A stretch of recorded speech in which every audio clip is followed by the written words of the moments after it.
निवेश आरोग्य में भाग 122 हिंदी इंद्रियार्थ मधुर रस कृमि वैद्य दिलीप गाडगिल पुणे।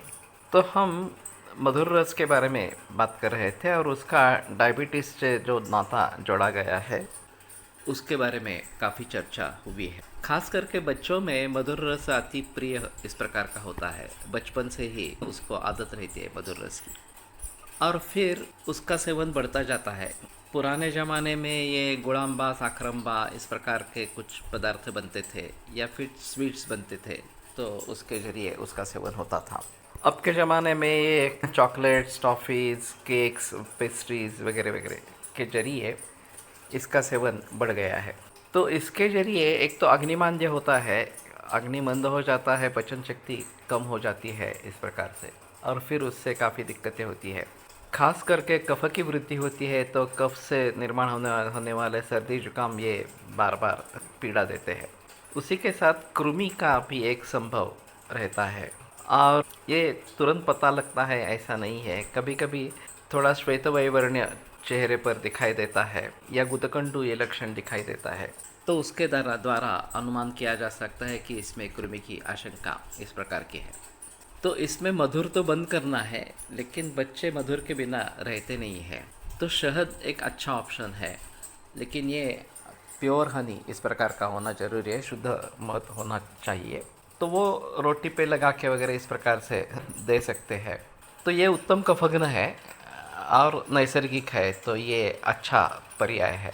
दूसरे जो पर्याय बताए जाते हैं वो साक्षात आयुर्वेद में उसका वर्णन नहीं है। एक पपाया और दूसरा अनानास। तो पपैया का सेवन कृमि के हिसाब से अच्छा माना जाता है और अनानास या पाइनएप्पल जिसको कहते हैं उसका जाम बनता है, तो वो अनानास कृमिग्न है ऐसा कहना है। तो ये जाम बच्चों को दे सकते हैं, हर रोज़ नहीं दे लेकिन बीच बीच में इस प्रकार का देते हैं तो अच्छा रहेगा। वायविडंग या विडंग ये एक अच्छी दवा है कृमि की। तो वायविडंग रसोन या लहसुन और कोपरा या कोकोनट इसकी चटनी बना के वो साथ में दे सकते हैं, तो ये थोड़ा कृमिग्न इस प्रकार का कार्य करता है। पानी भी उबाल के ही देना है और थोड़ा दालचीनी और सोना डाल के पानी उबाल के देते हैं, तो बच्चों के लिए फ़ायदेमंद इस प्रकार का होता है, खास करके कृमि के हिसाब से। और ये birthday parties, cakes, jams, pastries वगैरह या जंक फूड, फास्ट फूड, इस सभी से दूर ही रहना है। तो शुरू से ही अगर इस प्रकार की आदतें डाली जाती है तो शायद बात थोड़ी बनती है। अभी मैंने कल देखा कि रागी की नूडल्स आ गई है या फिर रागी का पास्ता भी आ गया है, तो ये थोड़ा एक अगला कदम इस प्रकार का है। बाकी रसों का भी आस्वाद लेना शुरू कर देना चाहिए। माता पिता खुद अगर कड़वा रस भी लेते हैं, करेला वगैरह जैसा इस प्रकार का, तो फिर बच्चों को बता सकते हैं कि ये लेना है, आपके सेहत के लिए अच्छा है इस प्रकार से।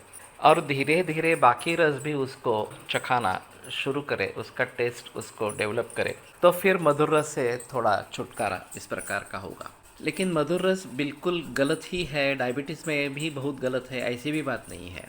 प्रमेह, मातज प्रमेह अगर है जिसमें शरीर कृश इस प्रकार का हो गया है, तो उसमें मधुर रस देने के लिए कहा गया है, संतर्पण करना है ऐसा बोला है।